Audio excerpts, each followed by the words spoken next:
All right, तो हम आ गए हैं धर्मशाला की खूबसूरत वादियों में।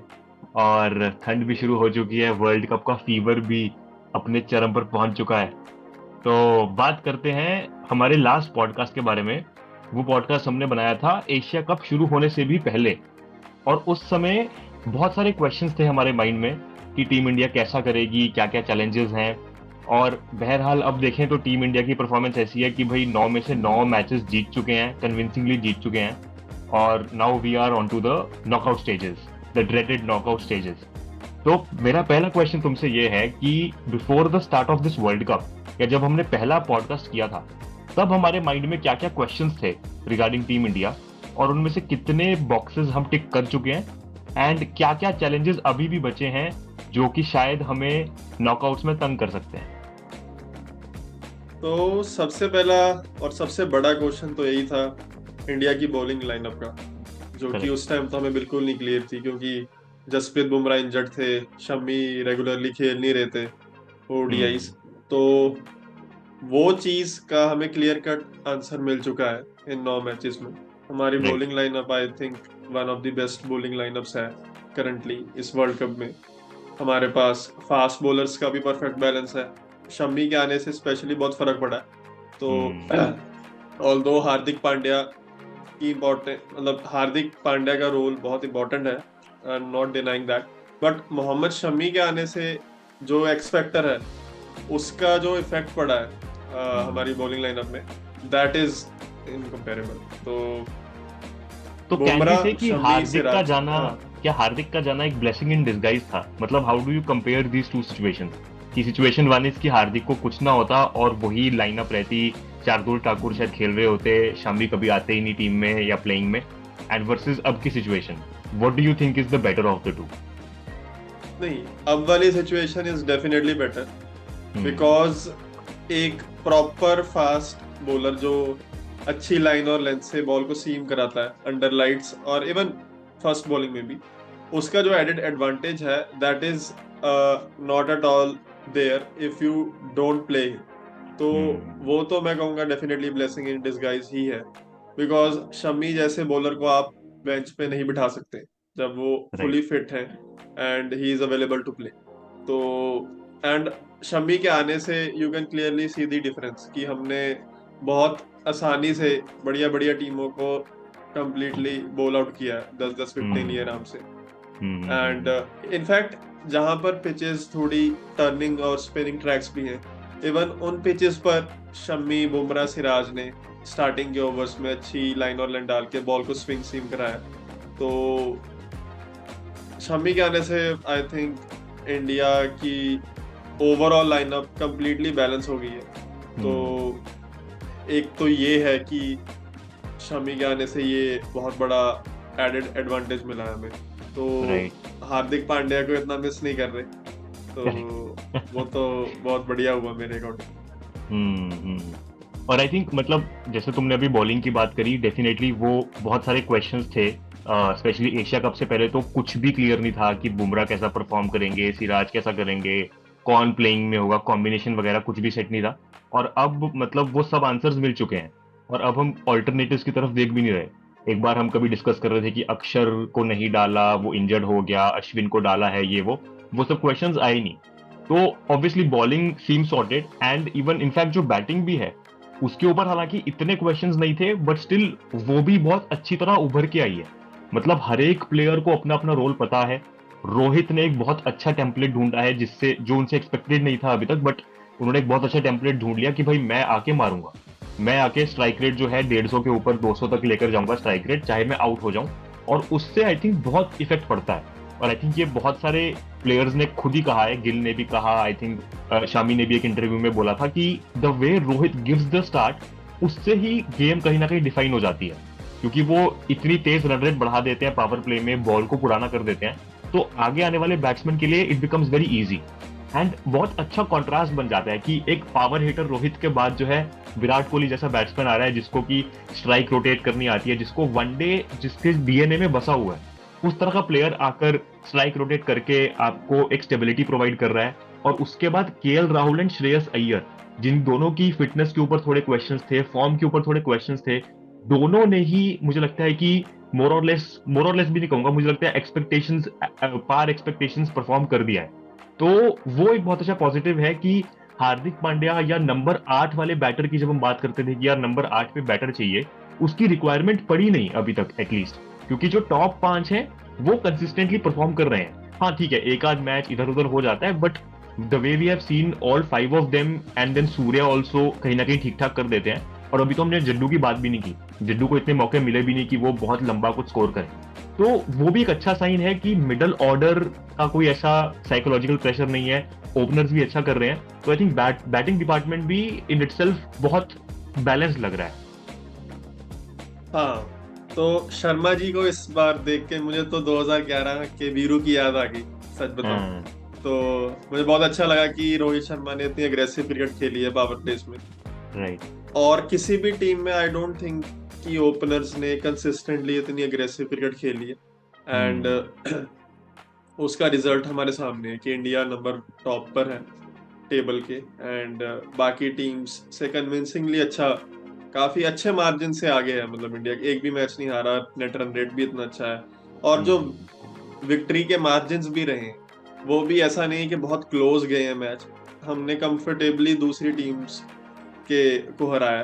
तो हम्म। उसका मेन रीजन स्टार्टिंग में रोहित शर्मा है, उन्होंने बहुत अच्छी स्टार्ट दी है। उसके हम्म। बाद हर एक बैट्समैन ने अपने रिस्पेक्टिव पोजीशन पर, अब मैं कहूंगा जितना एक्सपेक्टेड था उससे भी बहुत अच्छा परफॉर्म किया। करेक्ट। एंड श्रेयस अय्यर की बात करूं तो शुरू में लग रहा था कि वो शॉर्ट बॉल्स से थोड़ा परेशान हो रहे हैं, पर जैसे जैसे हम्म। टूर्नामेंट आगे बढ़ता गया उन्होंने बहुत अच्छे से अपने शॉर्ट बॉल्स का सोल्यूशन निकाला। एंड हम्म। काफी अच्छी नॉक्स खेली। एंड अगर केएल राहुल की बात करूं तो opener compared to opening and compared to his current position, I would say कि he has perfectly played। जिस पोजीशन पर वो अभी खेल रहे हैं उस पोजीशन हम्म। पर उन्होंने बहुत ही बेहतरीन बल्लेबाजी की है। जब वो आते हम्म। हैं तब अपना आराम से टाइम लेते हैं, गेम को समझते हैं, पिच को समझते हैं। एंड हम्म। जैसे ही रन रेट बढ़ाने की रिक्वायरमेंट होती है तो ही definitely changes the gear accordingly. तो उन्होंने भी बहुत बढ़िया बैटिंग की है।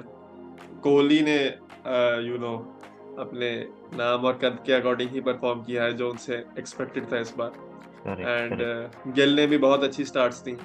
हम्म। एंड हर एक batsman I would say has peaked at the right moment for us. So hmm. कोई भी गिला शिकवा नहीं है अभी तक तो किसी से भी, ना बैटिंग ना बॉलिंग ना हाँ। ऑलराउंडर्स हमारे।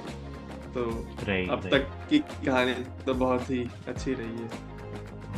आई थिंक सबने मतलब अबव एक्सपेक्टेशंस ही परफॉर्म किया है, किसी ने बिलो तो नहीं किया है। या तो एज पर, या आई थिंक अबव हाँ एक्सपेक्टेशंस ही है कि भाई हर कोई जो है अपने रोल के अंदर अच्छा फिट हो गया है। और आई थिंक इसमें ना मतलब मुझे लगता है कि जो टीम मैनेजमेंट है या रोहित शर्मा है, उनको क्रेडिट देना बनता है। क्योंकि अगर हम श्रेयस अय्यर की बात करें, उनके ऊपर हमेशा हमेशा क्वेश्चंस होते थे कि यार ये फिट है कि नहीं है, क्या ईशान किशन को खिलाना चाहिए। सिराज का स्टार्टिंग जब वर्ल्ड कप हुआ, वर्ल्ड कप की स्टार्टिंग में उनको वो रिदम मिल नहीं पा रहा था, बट स्टिल उनको बैक किया। कॉम्बिनेशन चलो वो हार्दिक के कारण जो फोर्स चेंजेस हुए वो हुए, बट ऐसा नहीं कि भाई अगर शामी को डाला तो सिराज को निकाल दिया कि हम तो दो ही सीमर्स रखेंगे। सिराज को बैक किया, शामी को लेके आए, बुमराह तो ऑब्वियसली हमारे स्टार प्लेयर है। एंड सिमिलरली श्रेयस को भी किसी भी मैच में ऐसा नहीं कि भाई मतलब अब इससे पल्ला झाड़ लिया और किशन को ट्राई कर लिया या कुछ और ट्राई कर लिया। तो वो दिखाता है कि कितना कॉन्फिडेंस टीम मैनेजमेंट को है अपने प्लेयर्स के ऊपर। और आई थिंक वो डिजर्व भी करते हैं, क्योंकि एक दो मैच से आप नहीं जज कर सकते किसी भी प्लेयर की परफॉर्मेंस। आफ्टर ऑल सब ह्यूमन बींग्स हैं, तो एरर हो सकता है। विराट कोहली भी 0 पे आउट हो सकता है किसी दिन। तो आई थिंक इसके, और अब द पॉइंट इज कि अब कहना बहुत आसान है, बट जब प्रेशर आपके ऊपर पड़ रहा हो कि भाई प्लेयर परफॉर्म नहीं कर रहा, बेंच पर खिलाड़ी बैठे हैं उनको ट्राई कर लो, उसके बावजूद अपने प्लेयर्स को बैक करना, इसके लिए I think the team management deserves a huge round of appreciation. हाँ, और जो एटमॉस्फेयर क्रिएट हुआ है इस बारी, मुझे वो देख हम्म। के ही बहुत अच्छा लग रहा है। जैसे जब वो अवार्ड मिलते हैं बेस्ट कैच के, बेस्ट फील्डर के, तो वो देख कर ही ऐसा लगता है कि इससे बढ़िया माहौल तो हो ही नहीं सकता ड्रेसिंग रूम का। I don't correct. थिंक कि करेक्ट। किसी और टीम में ऐसा माहौल चल रहा होगा। तो क्रेडिट तो पूरा जाता है को हम्म। कैप्टन को, मैनेजमेंट को, राहुल द्रविड़ को। हम्म। तो बहुत अच्छा लग रहा है ये देखकर हर मैच के बाद। Correct correct. और जो तुमने मेडल वाली बात की, मैं एक मीम देख रहा था कल परसों कि जब इंडिया का मैच होता है तो रिजल्ट से ज्यादा क्यूरियोसिटी इस बात की होती है कि मेडल कौन जीतेगा आज।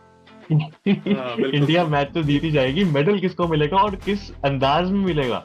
वो भी बहुत हम्म, जो दिलीप सर हैं इनके, वो मतलब बहुत ही क्रिएटिव हैं कि कोई ना कोई इनोवेटिव तरीका ढूंढ के निकालते हैं। तो वो बहुत सही रहता है। मतलब I always look forward to कि भाई वो कब वीडियो आएगी बीसीसीआई के चैनल पे, और देखते हैं कि इस बार कौन विनर है। तो काफी सही रहा है वो तो। एग्रीड। यस। तो चलो ठीक है, ये तो हमने बात कर ली अभी तक के सफर की। अब बात करते हैं सेमीफाइनल की, और सेमीफाइनल है न्यूजीलैंड के साथ। वही 2019 वाली यादें वापस आ रही हैं। टेबल टॉपर इंडिया, और हम सब फैंस जो हैं ये मान के चल रहे हैं कि भाई इंडिया तो अब ऑन द वे है एकदम, मतलब कोई रोक ही नहीं सकता उनको। और वही न्यूजीलैंड आ गई है, वही ब्लैक कैप्स आ गए हैं अपनी काली जर्सी पहने, और केन विलियमसन भी वापस आ गया। तो सबसे तो मुझे बुरा उस बात का लगा, मतलब ऑब्वियसली एज एन इंडियन बुरा लगा कि यार केन वापस आ गया बिल्कुल सही टाइम पे। बिकॉज केन जैसा बंदा जो है, वी नो कि उसका क्रिकेटिंग ब्रेन किस हिसाब से चलता है, कितना वो कूल एंड काम है। और आई थिंक केन का वापस आना न्यूजीलैंड के लिए एक बहुत बड़ा प्लस पॉइंट है। तो अब डिस्कशन इस बात पे करते हैं कि भाई चैलेंजेस क्या हो सकते हैं। मतलब ठीक है, मुझे लग रहा है इंडिया ने शायद कुछ भी गलत नहीं किया है, मोटा मोटा सब कुछ सही किया है। एक एक तरह से ड्रीम रन रहा है। But now it all boils down to that one game. उस गेम में कोई मायने नहीं रखता कि आपने 9 मुकाबले जीते थे या 8 या 6 या 7। अब इस मैच में व्हाट डू यू थिंक, क्या चैलेंजेस हो सकते हैं, if you think there are any challenges? I think कि नॉकआउट्स का जो प्रेशर है that is completely different from group stages.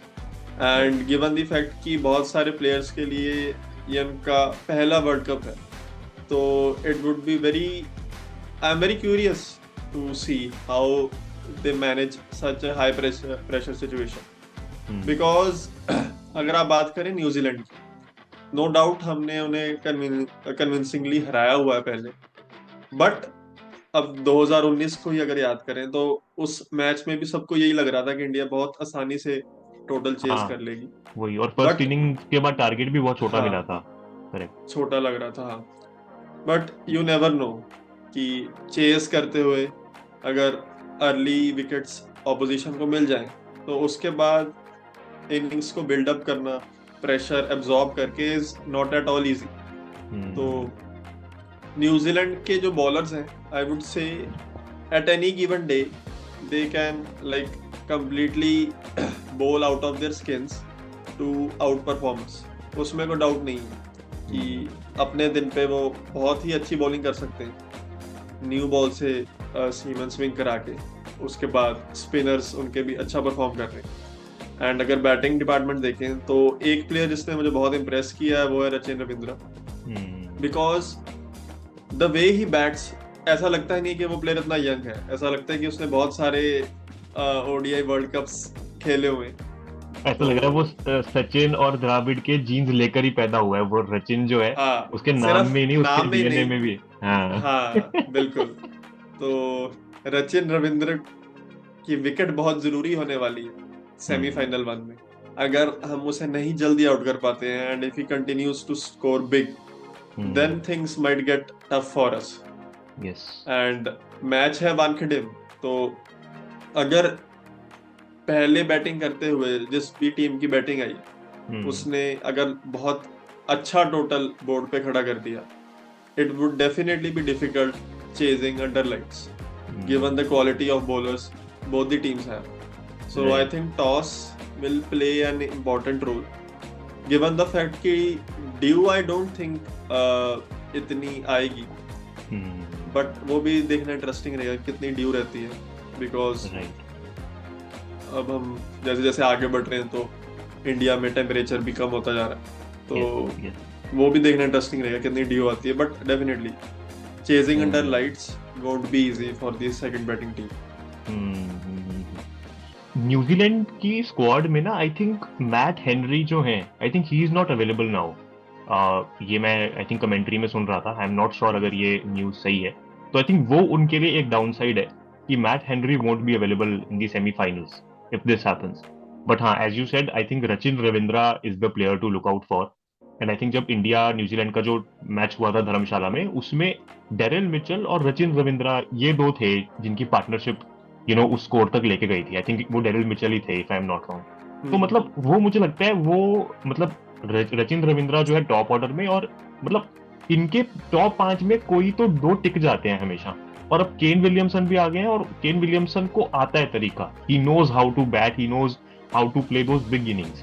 तो मतलब पॉइंट है कि हाँ, जैसे एज यू सेड कि रचिन रविंद्रा की विकेट इज इंपॉर्टेंट, बट मुझे लगता है कि बाकियों को भी प्लान हमें हर एक के लिए करना पड़ेगा। सिर्फ एक दो प्लेयर्स पे हम ये नहीं कह सकते कि चलो यार रचिन को आउट करने का एक प्लान बना लिया और वो आउट हो गया तो गेम हमारे हाथ में है। तो आई थिंक न्यूजीलैंड ऐसी टीम है जिसके हर एक प्लेयर के लिए we need to have a strategy. और आई थिंक आज के टाइम में गेम ऐसी हो गई है कि नंबर 5, 6, 7, 8 के खिलाड़ी भी आपको अच्छा स्कोर बना के दे सकते हैं। तो मतलब मुझे कहीं ना कहीं मेरा हाल ये है कि अगर बॉलिंग में हमें अच्छा करना है तो हमें न्यूजीलैंड को पूरा साफ करना पड़ेगा। 50 ओवर जो है उससे पहले अगर हम बोल्ड आउट कर देते हैं न्यूजीलैंड को, देन वी कैन से कि भाई हमने कोई अच्छा काम किया है। क्योंकि न्यूजीलैंड जैसी टीम जो मुझे लगता है ना कोई निकल के आ जाता है हमेशा। कोई ना कोई इनका प्लेयर होता है जो कि जिसके खिलाफ हमारे पास प्लान नहीं होता और वो अच्छा स्कोर कर जाता है। तो एक तो मुझे वो लगता है कि प्लान आई थिंक हर एक प्लेयर के लिए होना चाहिए। और जहां तक न्यूजीलैंड की बॉलिंग का सवाल है, तो बॉलर्स ऑब्वियसली उनके पास अच्छे हैं, even if Matt Henry is not there. And वो मुझे कहीं ना कहीं लगता है लाइक एज यू सेड कि भाई प्रेशर हैंडल करने वाली चीज।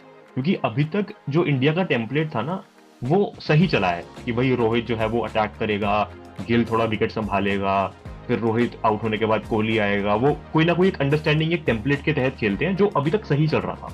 बट द पॉइंट इज कि नाउ न्यूजीलैंड ऑल्सो नोज कि ये टेम्पलेट है और वो इसी टेम्पलेट को ब्रेक करने के ऊपर अटैक करेंगे।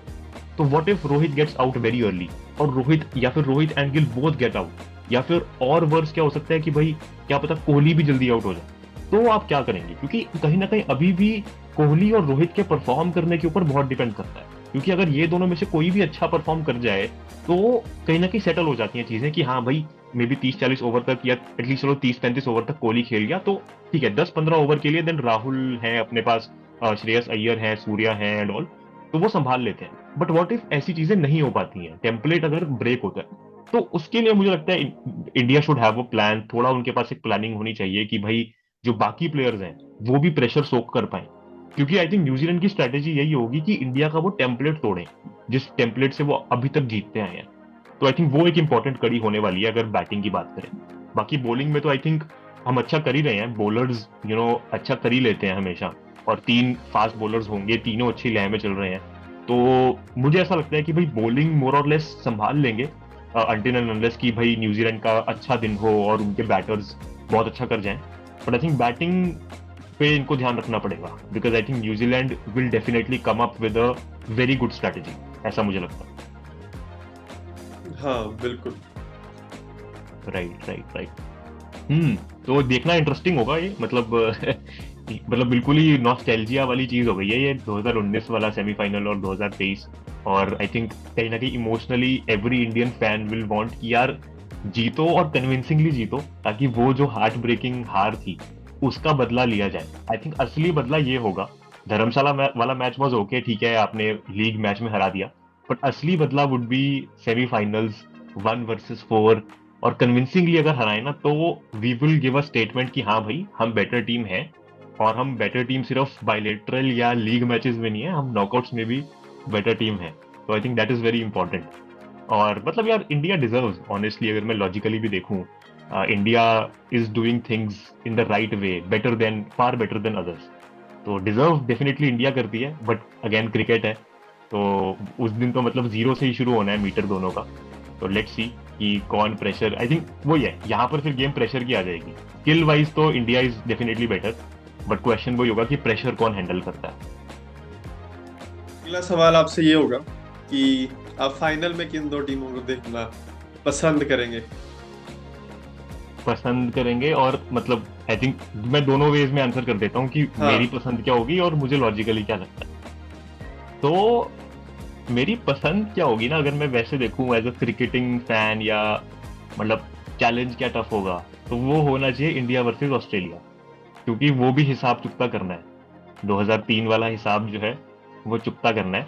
तो मैं तो यही चाहूंगा कि पहले तो इंडिया हिसाब चुकता करे न्यूजीलैंड से, उनको हराए कन्विंसिंगली, और फिर ऑस्ट्रेलिया को उन्हीं के स्टाइल में हराए, क्योंकि इस वक्त इंडिया की पोजीशन वही है जो ऑस्ट्रेलिया की थी 2003 और 2007 में, कि भैया कोई आसपास ही नहीं है, मतलब वी आर द बॉस। तो बॉस जैसे ही खेलें, और मैं चाहता हूं कि भाई फाइनल्स में सेंचुरियां लगे, दो तीन, दो तो लगे एटलीस्ट ओपनिंग इंडिया में, और फिर उनको हराएं और कोई हैट्रिक ले। सिराज हैट्रिक ले ले तो और मजा आए, थोड़ा स्लेजिंग हो, थोड़ी मतलब गाली गलौज हो तो मजा आए। तो मैं तो ये चाहूंगा इमोशनली कि भाई इंडिया ऑस्ट्रेलिया का फाइनल हो और इंडिया कन्विंसिंगली हराए। तो अब बात करते हैं कि प्रैक्टिकली मुझे क्या लगता है।